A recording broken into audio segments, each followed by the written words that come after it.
Hey guys, welcome to Freedom Homestead. I'm Tangie. And I'm Jack. And today's video is part of an awesome collaboration started by my good friend Lisa over at Sutton's Days.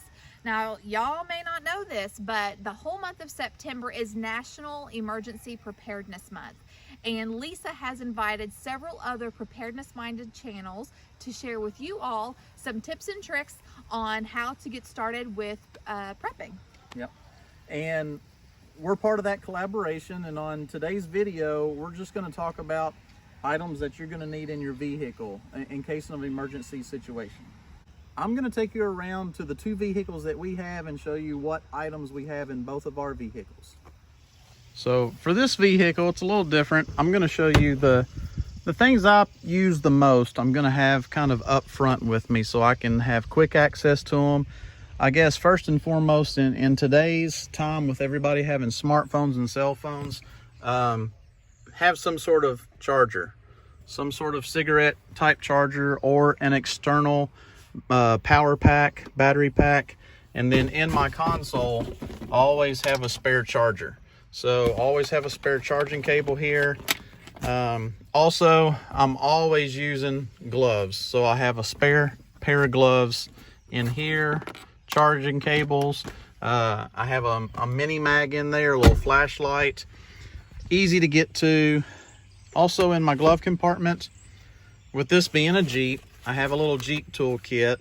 This is a little ratchet set, and this is so I can take the doors off, the top off. Also, it's got the star bits in it, so it's just a little ratchet set.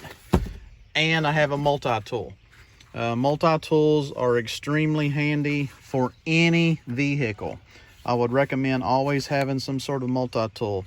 You talk about pliers, wrenches, screwdrivers, saws, bottle openers, can openers, just anything. Of course, a knife is all in this. So good multi-tool. Another flashlight. Always check these regularly to make sure the batteries are charged or replaced. And then I have a little toboggan in here that goes over my head. If I'm stuck outside and it's cold weather, I definitely need an extra layer. I can just grab it real quick. So since this is an off-road vehicle, it's a little different than our family vehicle. I do have a tote back here, which has a lot of kind of recovery items in it. So let me show you what I got here. Okay, so first I have a tarp. This is a nice item to have in a Jeep. If you've got the top off the Jeep and it starts to rain, hey, I can just throw this over the top of the Jeep in about 10 seconds and have something to cover it up when it starts raining. Tarps can be used for all kinds of other things too. In the tote here, I have, of course, a couple of ball caps. Some are very brightly colored, so they're easily visible.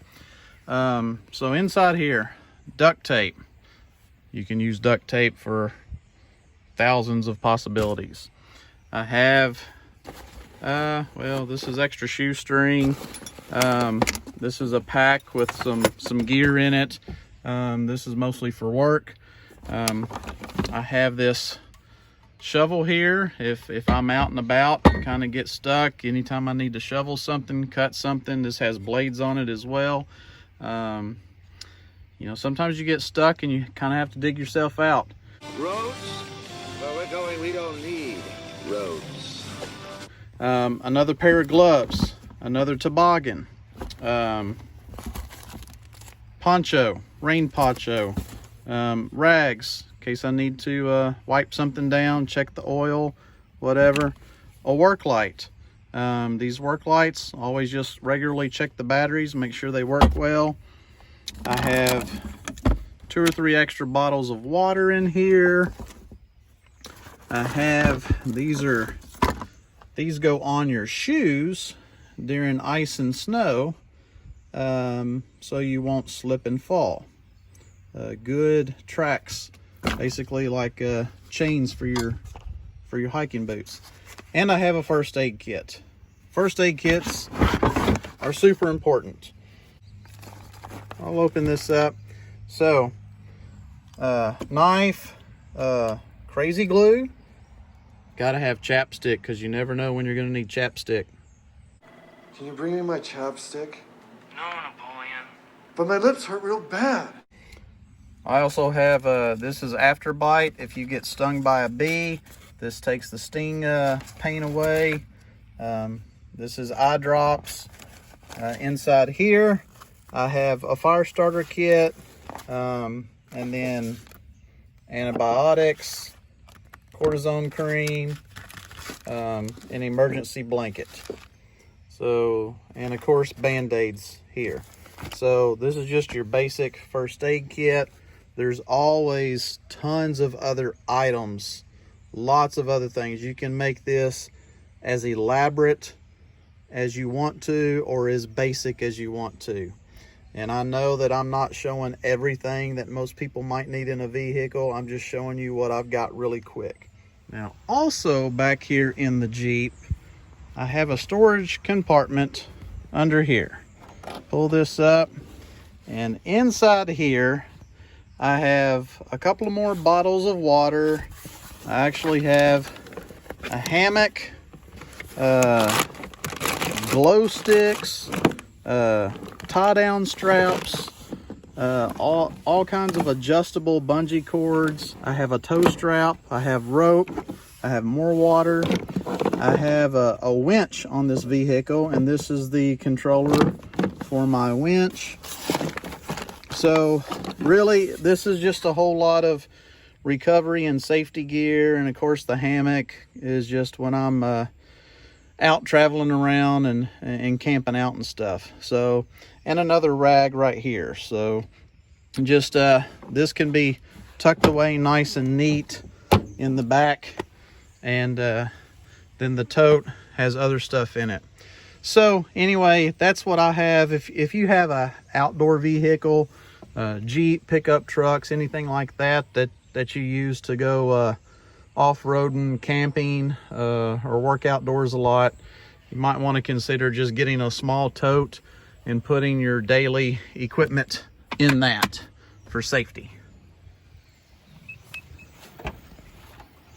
So let me show you what we keep in the back of our family vehicle, kind of our necessity stuff.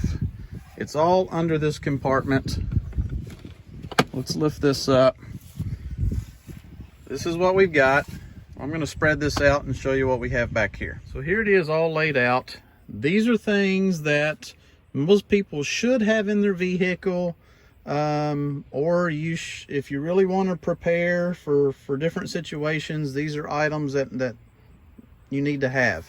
Of course, jumper cables are kind of a basic necessity. I think every vehicle should have a pair of jumper cables. We also have a little air compressor. This can plug up to a cigarette lighter and air your tires up. We also have a tire plug kit. So if you get something in your tire and you're able to plug it, you could air it back up. We also have some tools here, screwdrivers, Phillips, standard head, some wrenches, again, a breaker bar and different lugs for your vehicle, for your tires. You know, some people have road flares in their vehicle if they break down. I have glow sticks just because if I'm going to use a road flare, it's going to be in the middle of the night. Glow sticks are cheap, super cheap. You can buy dozens of them for just a couple bucks. We also have a cigarette lighter. This plugs into your cigarette lighter and has different kinds of hazard lights on it, spotlights, strobe lights. This is really handy. We also have this cheap little light that I threw in here. Again, a pair of gloves, rags. I have a tarp over here in case we need to lay something down, cover something up. You know, what if a window breaks? What if you have to get under your car and work on something? At least you might have a ground cover. You might be on a wet road in mud. You just never know. Okay. So besides this stuff in the back of this vehicle, up front, we're also going to have, again, another charging cable for your cell phones. We also are thinking about buying some of those little portable power packs that you can charge your phones with and take with you. Those are good to have. We also have more gloves, a little first aid kit up front, and some other little items, multi-tool, other things that we've already discussed and showed you. You got to keep this in mind. You're just preparing your vehicles for when you are out and something happens, which could be 1,000 different things.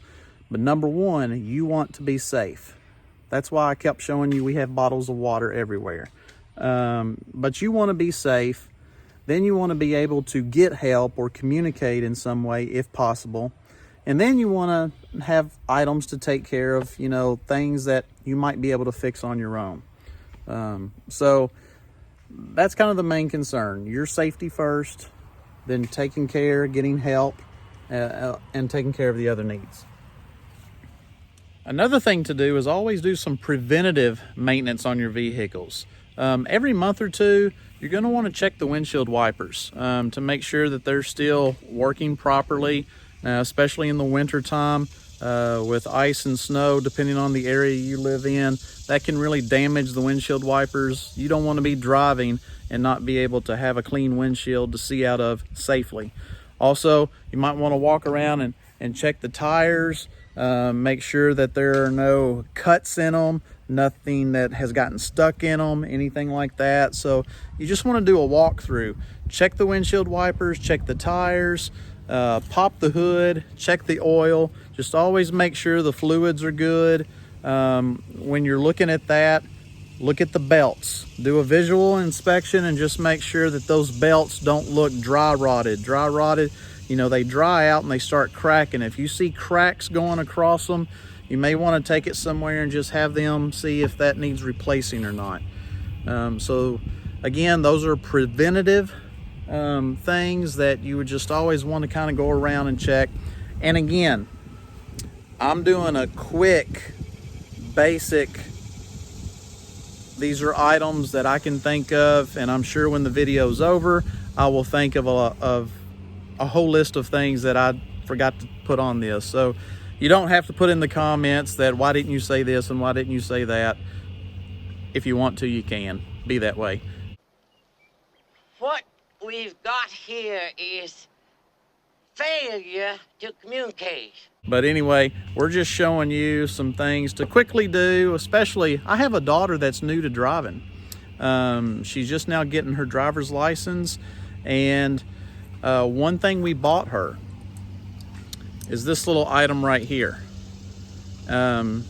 She let me borrow it to show you what this is. But anyway, right here, this side, you press, if something happens in your vehicle and you've got to get out and your doors won't work, you press this against the windshield, push it really hard, a needle pops out of this and actually busts out the windshield. It would be a quick way to escape a vehicle. Water. Well, you know, what if you run into a flooded area and you need to get out and your doors won't open?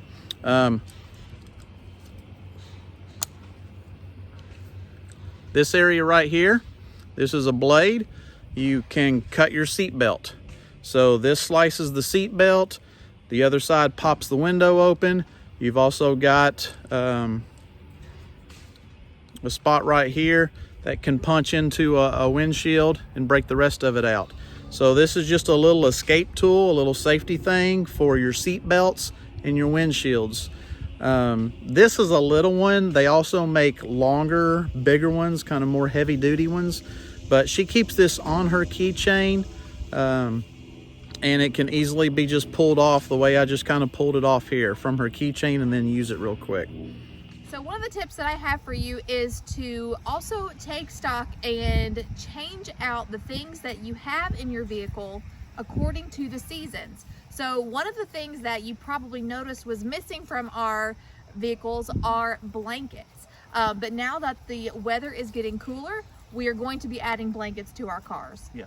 And then the final item that we did not have in either of the vehicles that we need to get, and that we recommend that everybody else get, is just some snacks, some food items. You know, I had plenty of water in both vehicles, but get some granola bars, just some non-perishable food items, and just throw them also in your stash in your vehicle. Right. And another thing to keep in mind is maybe what you need if you live up north is going to be different than what you're going to need if you live in the south. So just keep those things in mind. Use common sense, and yeah, and then you should be prepared in case of an emergency. So if you will check the description box below, we have the whole list of folks that have participated in this collaboration. I believe Lisa is up tomorrow, so if you are not subscribed to Sutton's Days, head on over there. She is preparedness minded. She is a canner. She has recipes and all kinds of fun stuff over there. Yep, so check the link below, and thanks for watching. So until next time, guys, remember to be vigilant, be prayerful, and be prepared. See ya. God bless.